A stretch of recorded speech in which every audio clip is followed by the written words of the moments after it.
Ya, Bismillahirrahmanirrahim. Assalamualaikum warahmatullahi wabarakatuh. Ketemu lagi dengan saya, Medi Trilaksono. Saya salah satu dosen di UPN Veteran Yogyakarta.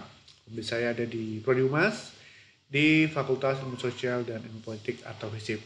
Ya, kembali lagi kita akan coba bahas tentang manajemen jurnal berbasis OJS. Kebetulan yang saya bahas hari ini adalah versi 2 atau yang kemarin juga di video dari register akun sampai terakhir kemarin tentang perbedaan jenis-jenis akun dari reader, author, editor, dan reviewer, dan journal manager. Nah, kali ini saya akan coba buatkan tutorial tentang proses bagaimana editor in chief itu memberikan penugasan ke section editor atau editor sampai penugasan ke reviewer.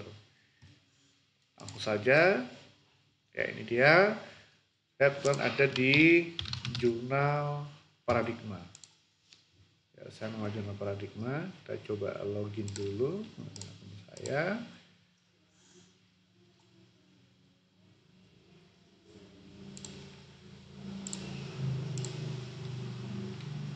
Ya, ini dia. Kalau akun yang di set role-nya itu lebih dari satu biasanya akan muncul seperti ini. Nah, ini kebetulan akun saya yang ini saya ada pada dua akun, ini hanya untuk pembelajaran saja. Yang akun saya yang ini ada 4 kategori peran.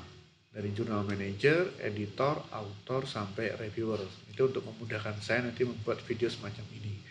Nah, karena kita kebutuhan hari ini akan membahas tentang proses editorial dari editor in chief, penugasan section editor atau editor, sampai ke penugasan reviewer, maka saya harus menggunakan akun editor. Bagi Bapak Ibu dan rekan-rekan yang memiliki akun editor, tidak akan muncul pilihan seperti ini, tapi akan langsung seperti ini. Ya, ini dia tampilan di akun editor dashboard begitu login seperti ini. Nah, di sini sudah ada unassigned ada 8 atau ini yang belum diapa-apakan. Istilahnya biasanya belum ada penugasan sama sekali tapi sudah ada 8 artikel baru masuk. Nah, bagaimana yang harus kita lakukan ketika menjadi seorang editor atau paling tidak editor in chief? Karena editor in chief ini dia tidak bekerja sendiri, dia punya tim editor atau section editor itu sebenarnya sama saja. Bedanya bagi jurnal-jurnal yang memang tidak men-setting section di dalam jurnalnya dia, maka tidak perlu menggunakan istilah section editor. Cukup menggunakan editor saja karena editorial board atau editorial team itu dipimpin oleh satu orang editor, yaitu editor in chief. Nah, kebetulan di jurnal Paradigma ini section itu saya setting, saya buat menjadi 3 kategori yang mencakup untuk kebutuhan bidang keilmuan akademik dari jurusan ilmu komunikasi, kemudian ada hubungan masyarakat, administrasi bisnis, dan hubungan internasional. Maka di situ ada muncul istilah section editor. Tapi secara umum kita bisa sebut saja dengan istilah editor. Nah, langsung saja prosesnya kita coba dulu. Unassign, diklik dulu. Saya seolah-olah sedang berperan sebagai editor in chief. Maka saya login, kemudian saya melihat ada 8 artikel baru yang disubmit di jurnal Paradigma. Kemudian saya berpikir, saya harus menugaskan editor yang mana? Agar nanti editor itu juga akan menugaskan reviewer yang mana? Yang sesuai dengan masing-masing artikel yang sudah disubmit ke jurnal Paradigma ini. Nah, langsung saja. Nah, sebagai contoh, ini ada 2 artikel sebagai bagian dari pembelajaran manajemen jurnal OJS 2 ini. Yang pertama saya beri nama, penulisnya adalah nama belakang dan Trilaksono Medi atau saya sendiri dua-duanya. Ini hanya untuk contoh saja. Baik, kita langsung saja pilih ini. Mas, kembali dulu sebentar. Di tampilan awal, tadi setelah kita klik unassign, maka muncul ada 4 kategori menu. Ada unassign, in review, in editing, dan archive. Maka proses pertamanya adalah unassign dulu. Ini kita breakdown dulu ada berapa artikel yang masuk di sini. Kemudian editor in chief bertugas nanti memilih yang mana yang kira-kira ini sesuai dengan editor yang mana, bidang ilmunya sesuai. Nah, maka pilih saja misalkan ini. ini. Nah, ada section di sini. Karena di jurnal ini di set ada section editor. Nah, maka akan muncul seperti ini. Karena autornya sudah memilih hubungan masyarakat, maka section editor yang nanti ditugaskan atau editor yang ditugaskan yang memang berhubungan dengan bidang keilmuan hubungan masyarakat. Mungkin sangat dekat dengan ilmu komunikasi, salah satunya itu. Nah, ini dia, ini file yang disubmit oleh penulis, diklik saja, nah, nanti akan otomatis download seperti ini. Kita buka dulu. Penamaan filenya, misalnya dari penulis sudah dikasih nama, judul, dan lain sebagainya, mungkin seperti itu ya, detail gitu ya. Nah, cuma nanti di dalam OJS itu biasanya namanya akan berubah menjadi angka-angka seperti ini. Nah, ini saya cuma asal saja karena hanya untuk pelatihan. Nah, ini file dari penulisnya. Nah, seperti ini. Dasar Maya dari 5116 dan lain sebagainya. Ini file yang seperti ini. Nah, yang pertama dilihat adalah formatting. Apakah sesuai dengan template yang disediakan oleh jurnal Paradigma? Apakah kemudian sudah sesuai dengan focus and scope-nya dan lain sebagainya. Itu menjadi filter pertama seorang editor atau editor in chief atau editorial team dalam proses reviewing artikel sebelum diputuskan sampai review sampai ke publish. Ketika memang sudah tidak sesuai, maka di dalam fitur ini ada reject and archive. Nah, kita coba, karena tadi sudah tidak sesuai dengan template-nya, kita saja langsung cek. Nah, ketika diklik, maka nanti akan ada kiriman email kepada penulisnya. Ini saya sendiri kebetulan. Dari jurnal Paradigma, dari editornya, akan kirim ke sini dengan subjeknya unsuitable submission. Artinya memang artikel yang disubmit itu tidak sesuai dengan bahasanya, gaya selingkungnya jurnal Paradigma. Tadi yang bisa dilihat dengan jelas adalah formatnya sudah tidak sesuai, judulnya tidak sesuai, dan lain sebagainya. Nah, ini langsung saja diklik send, selesai. Karena email di dalam sini sudah email bawaan dari OJS-nya. Nanti bisa kita set di bagian setup jika ada kebutuhan yang lain. Atau bisa juga ditambahkan, ditulis di sini misalkan, karena bawaannya bahasa Inggris, misalkan kita mau tuliskan bahasa Indonesia, artikel Anda tidak sesuai dengan gaya selingkuh jurnal Paradigma. Misalkan seperti itu. Misalkan dikasih saran, silakan Anda mensubmit ulang dengan format template yang sudah disediakan.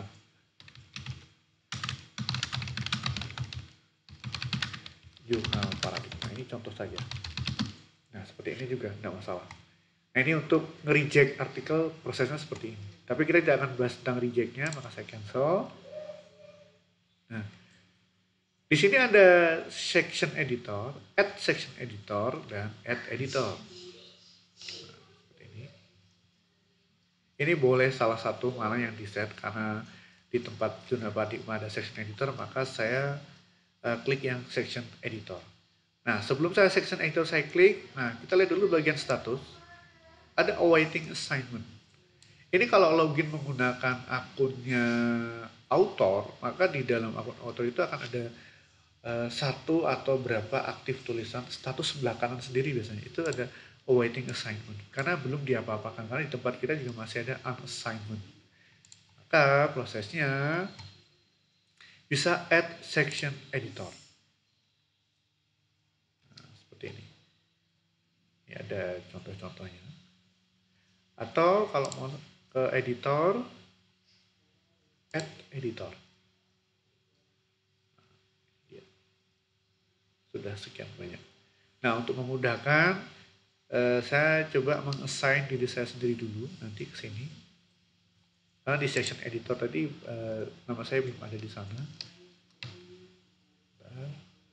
Ya.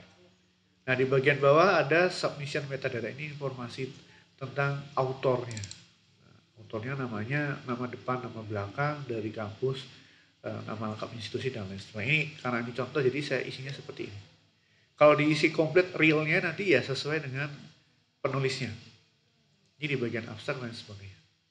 Nah, proses editorial itu memang sebaiknya harus blind review. Maka harus istilahnya kita menghapus identitasnya dulu. Saya khawatirnya nanti ketika proses editorial atau proses reviewing, ketika muncul nama si penulis, kalau kenal, nanti kemudian ada tendensi tertentu sehingga mengurangi objektivitas penilaiannya. Maka nanti perlu dihapuskan dulu bagian identitasnya.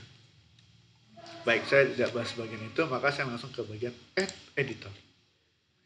Saya seorang editor in chief mencoba menugaskan editor saya untuk mencoba checking artikel yang tadi disubmit oleh author yang bernama nama belakang tadi. Nah, saya coba saja, ini ada nama saya, kita coba assign. Nah, statusnya langsung berubah dari awaiting assignment berubah menjadi in review. Dan nama editornya juga sudah muncul. Tadi belum ada. Jika ingin diganti, misalkan delete saja. Nah, statusnya akan kembali lagi, awaiting assignment. Dan di atas ini non-assigned, tidak ada yang ditugaskan sama sekali. Nah, seperti ini. Atau kalau menggunakan akun ini, add self. Add self itu editornya adalah pemilik yang sedang membuka akun ini. Itu juga bisa. Cuman dalam hal ini karena saya mencoba bikin tutorial untuk menugaskan orang lain, maka saya menggunakan 2 akun punya saya. Kembali lagi, add editor, pilih nama editor yang mau ditugaskan siapa, klik assign. Nah, seperti ini. Kemudian kita cek di bagian review. Ya.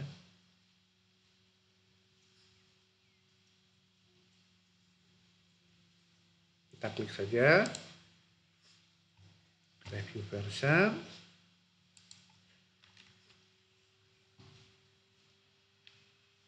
Nah, ini filenya tadi. Misalkan untuk apa? Misalnya di sini ada namanya ini.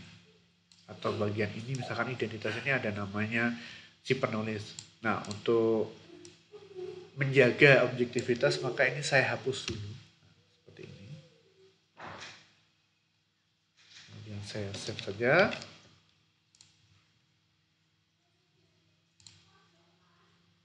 Baru kemudian kita upload lagi.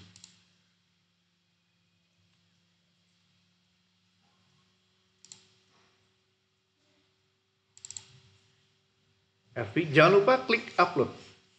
Setelah browse file atau choose file di dalam komputer kita, maka klik upload. Maka nanti akan muncul upload a revised review version. Nanti di sebelah ini ada RV, revised review version. Upload.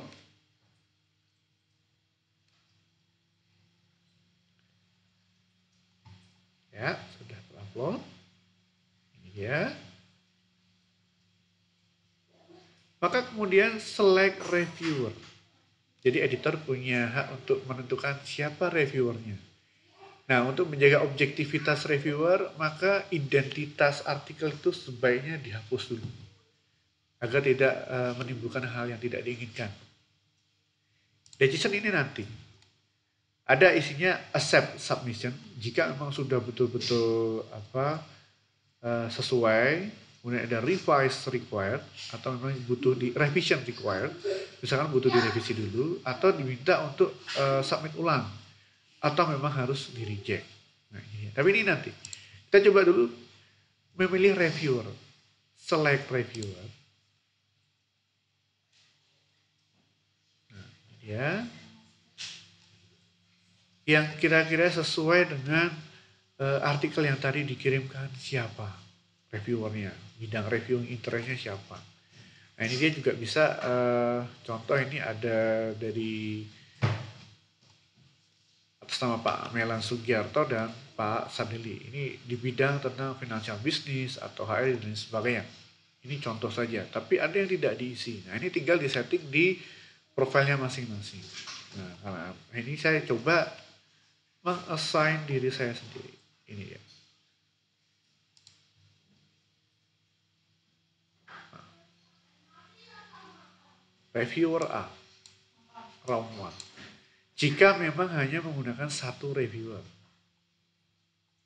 Jika menggunakan reviewer lebih dari satu, select lagi. Kemudian ini dia. Ya, ada dua nama. Ada dua reviewer yang sudah ditugaskan. Ini. Reviewer A dan reviewer B. Ini dua-duanya akun saya karena memang untuk kebutuhan pembelajaran. Nah, untuk bisa notifikasi ke reviewer, maka klik request-nya. By email, kita klik dulu. Nah, seperti ini isinya. Artikel review request. Nah, ini sudah otomatis dari OJS-nya. Ini biasanya di judul jurnalnya. Artikel review request ini dikirimkan ke emailnya pemilik akun ini yang bertugas sebagai reviewer. Tinggal diklik send. Nanti akan otomatis muncul notifikasi. Kita coba. Oh, mohon maaf, ada yang kelewat, ini belum di attachment. Sebentar, kita coba. Kita edit dulu.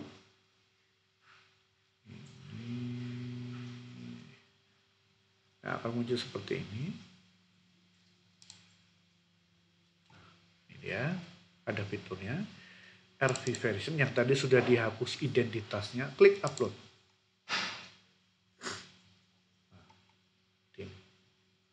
Nah, yang perlu diedit oleh editor in chief atau session editor atau editor di bagian do ini bisa diganti tanggalnya.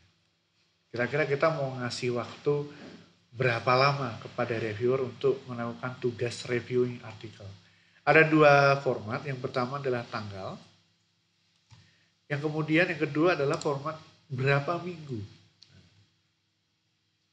Ini dia bedanya. Saya cancel dulu. Ini diklik saja. Nah, tinggal dikasih waktu berapa lama. 1 minggu, 2 minggu, atau 1 bulan, atau spesifik tanggal. Today's date. Tanggal hari ini adalah 26. Nah, ketika editor in chief membuka fitur ini atau editor membuka fitur ini ketika memberikan penugasan ke reviewer, maka disesuaikan. Kira-kira dikasih waktu berapa lama. Atau langsung saya di sini. Number of week, misalkan saya kasih waktu 2 minggu. Coba. Nah, jadi otomatis 2 minggu dari setelah tanggal ini. Otomatis akan seperti itu. Nah, untuk blind review, karena menggunakan 2 reviewer di jurnal Paradigma juga seperti itu nanti ke depannya, maka yang ini juga sama. Kirim notifikasi. Attachment-nya bisa di sini, bisa di tempat yang tadi. Bisa di depan tadi. Saya coba. Device version. Tadi, yang sudah dihapus identitasnya, klik upload. Nah, sudah muncul seperti ini. Send.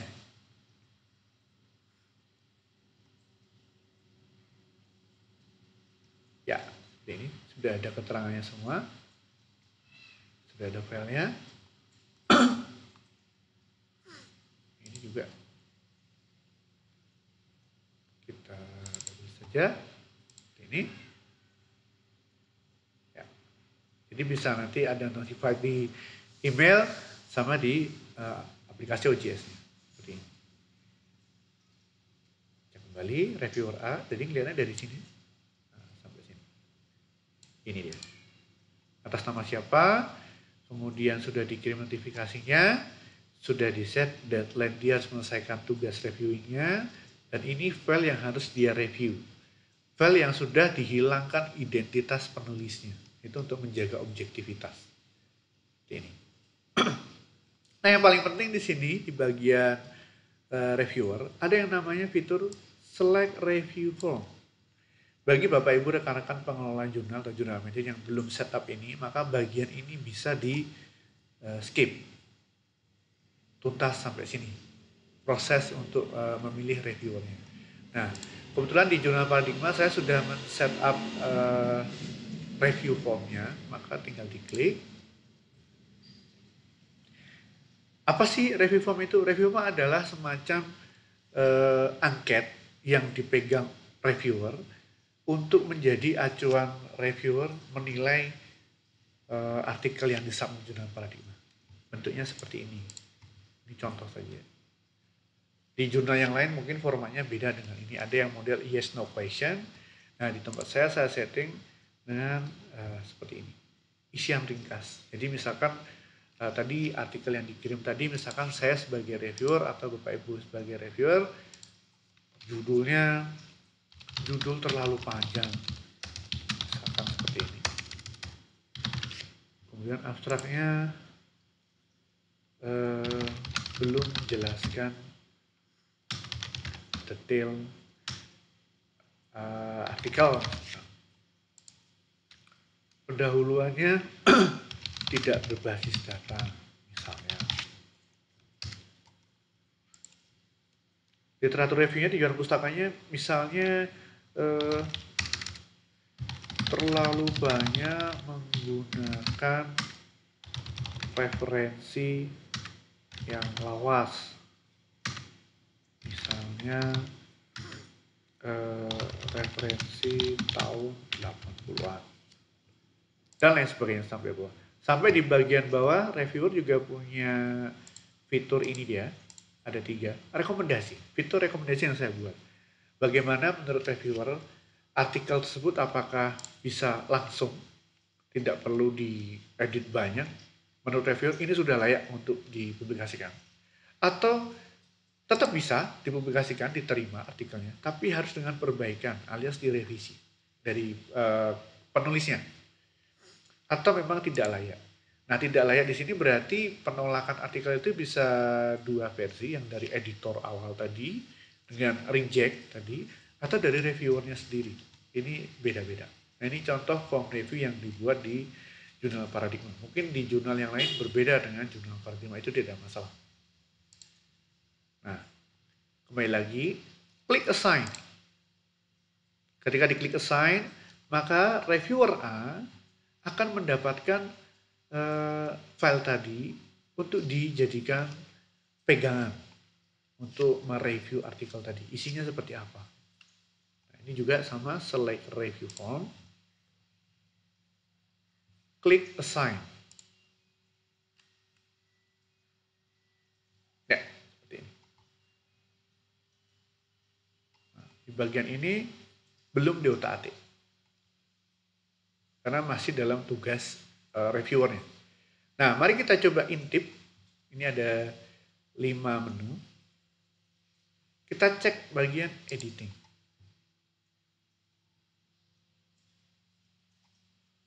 Ini belum ada perubahan sama sekali.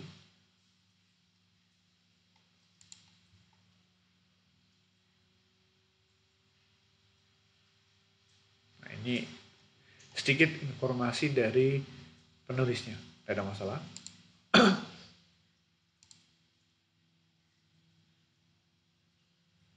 Ya, ini informasi saja. Artinya proses dari editor in chief atau section editor atau editor dalam menugaskan reviewer itu hanya sampai di review saja. Editing belum. Ini proses kita memberikan tugas. Ya, begitu ya Bapak Ibu dan rekan-rekan semua para penggiat artikel ilmiah atau yang memang menjadi akademisi, dosen dan lain sebagainya, peneliti, kira-kira seperti itu dalam manajemen jurnal OJS 2. Konteksnya kita dari proses menerima naskah editorial biasa dari editorial team, dari editor in chief dan section editor, atau editor ini bisa salah satu, tidak ada masalah. Kemudian proses menugaskan reviewer. Baik, sampai ketemu lagi di video saya yang lain. Nanti kita akan coba bahas bagaimana dari sisi akun reviewernya atau akun autornya. Ini saya sedang menggunakan akun editor. Terima kasih. Assalamualaikum warahmatullahi wabarakatuh.